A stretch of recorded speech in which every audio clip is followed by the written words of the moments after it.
All right, Skope TV, we're back. TGIF, Stacie Rose in New York City.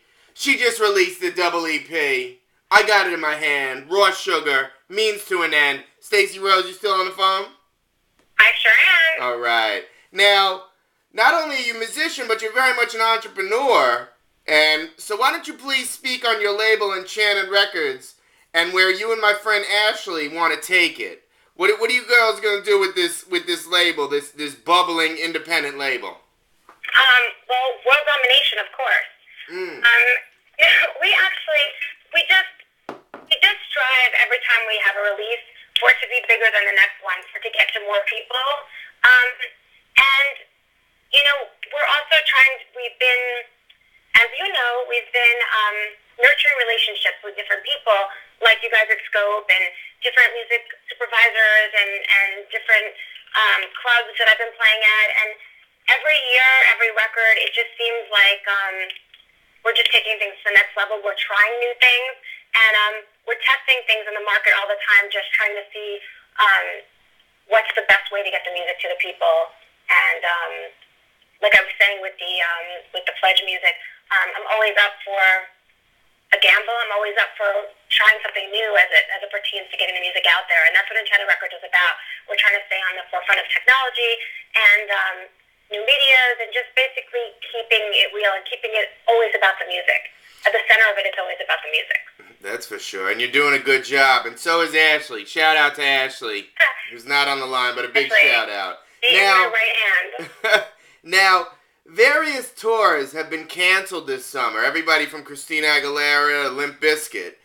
Is that due to lack of interest, or have ticket prices just gotten out of reach for the regular working folk in this terrible recession? Well, you know, so I've been hearing all about that too, and I've been trying to wrap my head around that as well.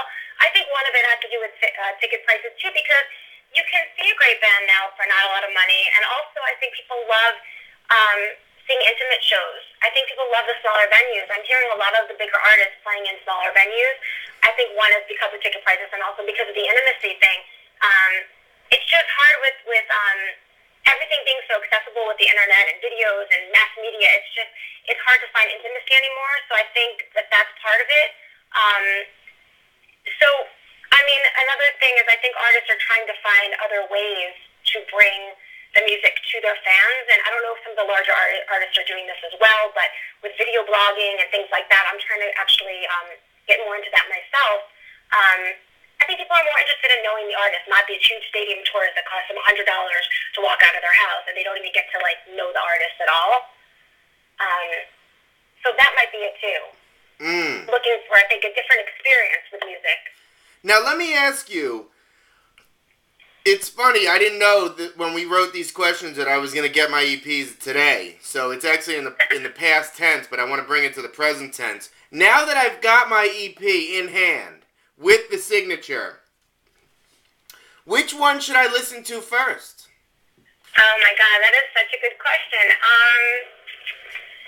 Well, it depends what kind of mood you're in, I guess, because the Raw Sugar is really poppy and really dancey, and it's a Friday night, and you might want to put that one in. But the other one is more rock and roll, so if that's the kind of mood you're in, you might want to go for that one. I will say this. Let me just say this. Both of them have something on them. Even the rock one, a couple of the songs on the rock one were inspired by bands like the Rolling Stones that were able to, and Blondie, bands that were able to accomplish rock with a little bit of a dance aspect. Like, you know, like that song Missy by the Rolling Stones, and a lot of the Blondie songs and the Cars songs that you could actually dance to. Because I think most rock music today, you can't actually dance to it. So there's a couple of songs I think you can dance to on the rock side.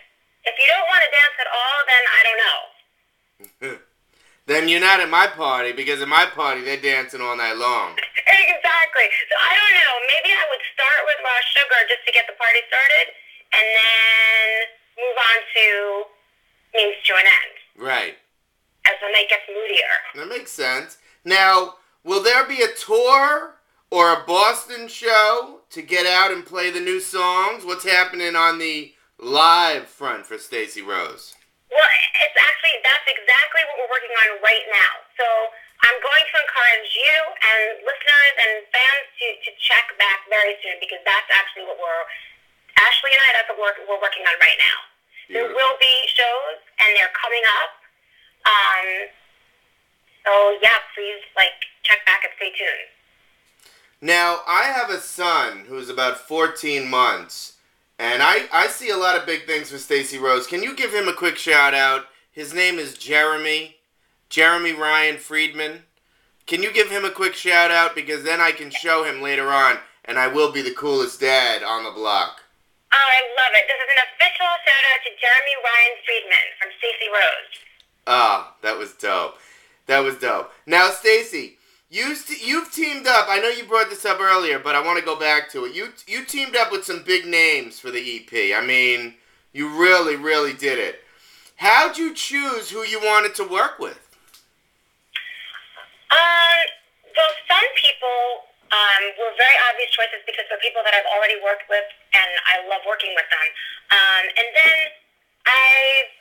the different producers that I worked with on the two separate EPs actually came up with some people that they thought would be fitting for the project, and that would just that I would get along with great. And that's exactly what happened. I mean, it was just, I have to say, the whole project was a love fest. All the people that worked on it, every session was so much fun. So it was part me being like, oh my God, we got to get this person. He's amazing. She's amazing. And it was part other people bringing their friends to the party. And Stacie, how did it feel to know when you were in the recording studio that you were creating music that your fans have already paid for and already knew that they wanted? I mean, that must have been, I'm telling you, that's revolutionary. It really is. If you sit and think about it, it's revolutionary. Well, what it does is, I think so too, and that's why I was so excited to be a part of that, the whole concept. It's revolutionary, and one thing that it does is it brings really good energy to the project from the beginning, like from the ground up. It's like there was always a good feeling about this project. I always had good energy about it, even when I had a bad day or something wasn't coming out exactly the way I thought it was, or I had to rethink something. I just always knew that there was support behind it.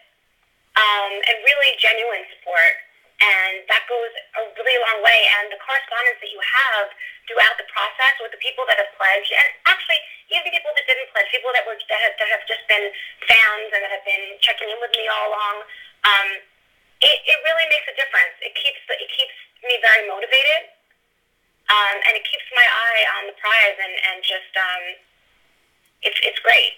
I just want to reiterate and put it into small words for the Skope listeners, what went on here. Basically, and not basically, this is incredible. Stacie Rose's fans, Stacie Rose said, I want to create an EP, I want to create a double EP, but I need the funding, just like everybody else does in business and in life. And her fans said, okay, here's the money, go create us new music. That is exactly what happened, and that approach is so beyond what's been going on for the past 60, 70 years. But Stacie, unfortunately, I swear we could go all night because I'm so behind this. What's coming up for Stacie Rose, and where can we follow you online? Oh my God, I'm pretty much everywhere. I'm on Twitter, I'm on Facebook. I have a fan page on Facebook. I have a MySpace page, a website. I have got a Pledge Music site page that you can check out. So I'm pretty accessible. I have videos on YouTube. I'm actually working on a new 3-part series, a video series that's going to be coming out in the fall. So I'll tell you about that next time we talk. But yeah, please seek me out, look me up, and I'll keep you posted on shows, especially in the Boston area. That's right. We'll be there. Yeah, on August 17th, the double EPs will be out everywhere. Right now, the first 2 singles are on iTunes. Yeah, it's all happening. And it is incredible. We thank you so much, Stacie Rose, Skope TV, a Friday night. Another weekend is upon us. Let's get crazy. Let's get it crunk. Let's really do it. Let's put that double EP on the dance side. Skope TV. Thank you so much for having me. All right, our pleasure, Stacie.